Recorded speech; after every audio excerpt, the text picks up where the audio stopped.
केजरीवाल का बड़ा ऐलान, बीजेपी के लिए मांगूंगा वोट, पलट गया दिल्ली में खेल। लाल किले के ऊपर खड़ा होकर चिल्लाऊंगा जोर जोर से कि बीजेपी वालों ने कराया, वोट बीजेपी वालों को दे देना। दिल्ली के मुख्यमंत्री अरविंद केजरीवाल ने ये बयान दिल्ली विधानसभा में दिया। बयान चौंकाने वाला है लेकिन अधूरा है, क्योंकि जाहिर है केजरीवाल जैसा नेता बीजेपी के लिए वोट मांगे, ये ठीक उसी तरह से नामुमकिन है जैसे कि सूरज का पश्चिम से निकलना। लेकिन फिर भी बयान सुनकर दिमाग तो चकराया होगा ना कि आखिर केजरीवाल बीजेपी के लिए वोट मांगने की बात कर क्यों रहे हैं, तो वो हम आपको बताते हैं। कहा जाता है कि अगर राजनीति में मोदी को कोई टक्कर दे सकता है तो वो केजरीवाल ही है। हालांकि ये बात मौजूदा दौर में तो फिट नहीं बैठती, लेकिन हाँ, भविष्य के गर्भ में क्या है किसे पता।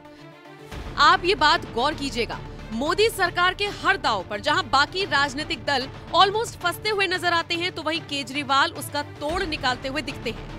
राम मंदिर का मामला देख लीजिए, पहले पूरी दिल्ली में सुंदरकांड का पाठ करवा दिया और फिर मौका पाकर परिवार के साथ बाकायदा दर्शन करने के लिए पहुंच गए। इतना ही नहीं, जब ईडी का समन जारी हुआ तो झारखंड वाले हेमंत सोरेन की तरह बेवकूफी नहीं की, बल्कि ईडी को ही चकमा देते हुए दिख रही हैं, ताकि चुनावों तक का मामला संभल जाए और उसके बाद का तो फिर वो संभाल ही लेंगे। ऐसे कई उदाहरण आप देख सकते हैं जिसमें केजरीवाल की कूटनीति साफ दिखती है और वो उनके काम भी आती है। खैर, अब बात करते हैं अपने मुद्दे की कि जनाब ने क्यों कहा कि मैं लाल चौक से खड़े होकर बीजेपी के लिए वोट मांगूंगा। तो हुआ ये कि दिल्ली विधानसभा में केजरीवाल अपनी बात रख रहे थे। इस दौरान उन्होंने आरोप लगाया और कहा कि हमारी सरकार तो दिल्ली जल बोर्ड के गलत बिलों को माफ करने के लिए एक स्कीम लाना चाहती है, लेकिन केंद्र सरकार के अधीन आने वाले अफसर इसे मंजूरी नहीं दे रही है। केजरीवाल ने अपनी बात को पूरा करते हुए कहा कि अगर बीजेपी इसे पास करा देती है तो वो पूरा क्रेडिट उसे देंगे और फिर लाल किले पर खड़े होकर कह देंगे कि आप सब वोट बीजेपी को ही दीजिए। और अब ये स्कीम का विरोध कर रहे हैं। मुझे बेहद खुशी है, अभी इन्होंने बिदुड़ी साहब ने कहा कि हम स्कीम का विरोध नहीं कर रहे। अगर आप स्कीम का विरोध नहीं करते बिदुड़ी जी, राजनीति एक तरफ है, आपसे मेरा निवेदन है, आप ही के एलजी हैं, आप ही की पार्टी के हैं, आप एक बार सारे जाके, आप सारा क्रेडिट आपका, मैं लाल किले के ऊपर खड़ा होकर चिल्लाऊंगा जोर जोर से कि बीजेपी वालों ने कराया, वोट बीजेपी वालों को दे देना। मैं बोलूंगा कि बीजेपी वालों ने कराया, वोट बीजेपी, वोट के लिए कर रहे हो और तो कोई कारण नहीं है। वोट आप ले लो सारे, हमें नहीं चाहिए वोट, हमें तो सेवा करने का मौका मिला है। यही भगवान ने कोई पुराने जन्म में पुण्य किए होंगे हम लोगों ने, जो हमें ये मौका दे दिया भगवान ने। ये सारी चीजें लेके मैं एलजी साहब के पास गया। मैंने एलजी साहब को बताया, मैंने कहा एलजी साहब ये धमकी दी जा रही है अफसरों को, उनको कहा जा रहा है कि अगर तुमने खबरदार अगर ये स्कीम पास कर दी तो तुमको बख्शेंगे नहीं। तो एलजी साहब ने कहा कि उनको इसके बारे में जानकारी नहीं है और उनका इससे कोई लेना देना नहीं है, उनको इसके बारे में पता नहीं है। तो आज मैं इस सदन के माध्यम से एलजी साहब से हाथ जोड़ के विनती करना चाहता हूं कि एलजी साहब, एक बार अगर आप फोन भी कर देंगे उठा के इन अफसरों को कि भाई ये स्कीम पास करनी है। वैसे ये वही केजरीवाल हैं जिन्होंने हाल ही में हरियाणा में एक जनसभा को संबोधित करते हुए ये तक ऐलान कर दिया था कि वो राजनीति छोड़ देंगे, लेकिन बदले में उनकी 5 मांगों को मान लिया जाए। आप मेरी 5 मांग पूरी कर दो, मैं राजनीति छोड़ दूंगा। मैं यहाँ सत्ता के लिए नहीं आया, मैं यहाँ पैसे कमाने नहीं आया, मैं मंत्री मुख्यमंत्री बनने नहीं आया।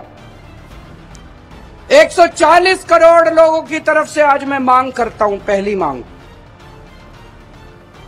इस देश की शिक्षा व्यवस्था ठीक कर दो, सबके लिए समान शिक्षा का इंतजाम कर दो, चाहे राजा हो, चाहे रंग हो, चाहे अमीर हो, चाहे गरीब हो, सबको अच्छी शिक्षा मिलनी चाहिए। यह इंतजाम कर दो पूरे देश के अंदर, केजरीवाल राजनीति छोड़ देगा। दूसरी मांग, पूरे देश के अंदर सबके लिए अच्छा इलाज का इंतजाम कर दो, चाहे अमीर हो चाहे गरीब हो, सबको अच्छा इलाज मिलना चाहिए, सबको फ्री का इलाज मिलना चाहिए, जैसे दिल्ली में करके दिखाया हमने। पूरे देश में हर गांव में मोहल्ला क्लिनिक खोल दो, सारे सरकारी अस्पतालों को शानदार बना दो। दिल्ली में बनाया, पंजाब में कर रहे हैं अभी। सारे देश के अंदर अस्पताल ठीक कर दो, सबका इलाज मुफ्त कर दो, केजरीवाल राजनीति छोड़ देगा। तीसरी मांग, आज महंगाई का इतना बुरा हाल हो गया, इतना बुरा हाल हो गया, महंगाई से घर चलाना मुश्किल हो रहा भाई साहब। बहुत सारे ऐसे परिवार है 6,000 10,000 रुपए मुश्किल से लेके आते हैं, 3,000 रुपए बिजली का बिल आ जाता है। 2-2.5 हजार रुपए बच्चों की पढ़ाई पे खर्च हो जाता है, गैस के सिलेंडर पे खर्च हो जाता है, उसके बाद पैसा बचता ही खाए, रोटी कहां से खाए आदमी, अपने परिवार को कैसे पाले। महंगाई कम कर दो, केजरीवाल राजनीति छोड़ देगा। महंगाई कम हो सकती है क्या? हो सकती है, मैं अभी साबित करके दिखाऊंगा। इस देश के अंदर महंगाई कम हो सकती है। दिल्ली में हमने महंगाई कम करके दिखाई है, पंजाब में महंगाई कम करके दिखाई है। कई लोगों को यह गलत फहमी है कि महंगाई अपने आप हो रही है, अपने आप नहीं हो रही है। महंगाई बहुत बड़ा षड्यंत्र चल रहा है इस देश के अंदर, अभी मैं साबित करके दिखाऊंगा। तो मेरी तीसरी मांग है, महंगाई कम कर दो, केजरीवाल राजनीति छोड़ देगा। चौथी मांग, हर बच्चे को, हर हाथ को, हर युवा को रोजगार दे दो, केजरीवाल राजनीति छोड़ देगा। और पांचवी मांग, इस देश के अंदर बिजली सबको 24 घंटे बिजली का इंतजाम कर दो, गरीबों को फ्री बिजली दे दो। यह भी हो सकता है, मैंने सारा कैलकुलेशन कर रखा है। हमारे देश में 4 लाख मेगावाट बिजली पैदा होती है और हमारे देश की मांग केवल 2 लाख मेगावाट है। तो जितनी मांग है उससे दुगनी बिजली पैदा कर रहा है हमारा देश। हमारे घर में बिजली क्यों नहीं आती जी?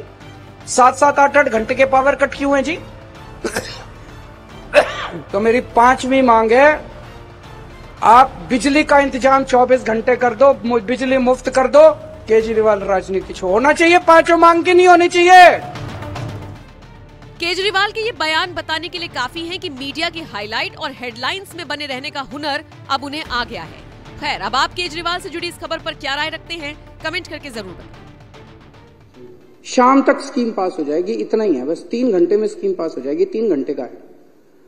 मेरी एलजी साहब से निवेदन है, हाथ जोड़ के सारे सदन की तरफ से, इस पूरे सदन की तरफ से मेरा निवेदन है, एलजी साहब इस स्कीम को आप अफसरों को फोन कर दो और वो कर दें। और अगर आपके फोन के बावजूद नहीं करें तो एलजी साहब के पास पावर है इनको सस्पेंड करने की, हमारे पास तो नहीं है। तो इन अफसरों को तुरंत सस्पेंड किया जाए और उनको नौकरी से बाहर किया जाए, अगर उसके बावजूद भी ये लोग ना करें। यहां जितने आप लोग बैठे हैं, मेरी आप सब लोगों से निवेदन है, जितने एमएलएज बैठे हैं, इन 10.5 लाख परिवारों के घर घर जाना, एक एक के घर जाना आप लोग, और घर घर जाके जनता से कहना कि आपका बिल गलत आया है जी। वो कहेगा हाँ जी आया। बोलो जी ये बीजेपी वाले करा रहे हैं, पर चिंता मत करो, आपका बेटा लगा हुआ है, आपका बेटा आपका बिल ठीक करा के छोड़ेगा। जब तक ठीक नहीं हो जाता बिल भरने की जरूरत नहीं है, हम हैं आपके साथ। कोई बिल भरने की जरूरत नहीं है, कोई चक्कर काटने की जरूरत नहीं है। जल बोर्ड के चक्कर काटना बंद कर दो, केजरीवाल है, आपका बेटा है आपके साथ, घर घर जाना।